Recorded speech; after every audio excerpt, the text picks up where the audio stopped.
mentioned that you didn't have enough money to buy the clothing to match, and you would get detentions for that. And you didn't talk to your parents about this. And then you mentioned going to a private school that's pretty cushy, it sounds like. So, how do you get to go to a fancy private school if money isn't something that you have a lot of? Yeah, that's a great question. So I'm the youngest of five kids. My parents sent all five kids through private Catholic education from kindergarten till college, till high school. College was all on our own. That's what everyone had to do. And what happened was in that process, they didn't save any money for themselves. So we were constantly just out of money. I mean, I can think of specific scenarios where like my skateboard broke. Literally, I remember the day I was skating, my board flew in the street, a car ran it over, and I came home crying. And I was like, Oh, no. I was like, man, I need a board. I don't have a board. And they were like, sorry, we literally have no money to buy you a board. And I just remember being like, man, this sucks. Like this is life. And so really for them, what it was for my parents is that they just valued education very highly. And unfortunately, they valued it more than saving for themselves. So here's what happened, actually, and this is kind of a great leadway into college, Yeah. which was they basically barely had enough money to get us or get me through school.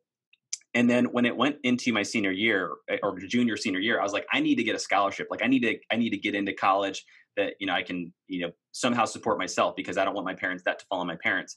Right. Well, unfortunately, also during that time, my dad was diagnosed with Parkinson's disease. And so he Yeah. had to leave his job early and retire early. So what happened is they gave him like a chunk of money that was going to get me through my first year of college. Yeah. And I got into Gonzaga University, which was a great school.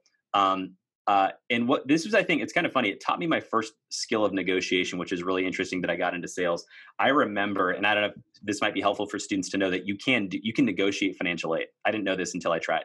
So I remember I got accepted at two universities, Marquette University and Gonzaga University. And I got both financial aid statements, both very close. I got academic scholarships for both schools. And I went into, because I was a good runner, but I wasn't fast enough to get any money for it. Okay. And I got into both schools. Marquette gave me a little bit more money, but it was way in Wisconsin, way far from my family. I kind of didn't want to go there.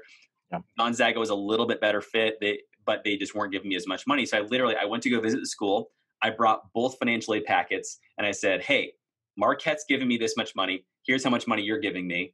If you can match or beat their price, I will sign today. Like it was kind of like a hardcore close for the university. And it was really funny because the lady at financial aid was literally like, let me go talk to my manager, right? Like, let me go to the back room and Right. talk to the head person.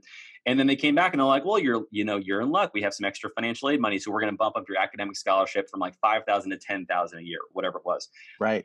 And that was what did it. And so for us, we still had to pay some money for school, but it wasn't as much because we didn't have a lot of funding, which Right. is, by the way, helpful for a lot of students to know is that there are some schools that have a very generous programs.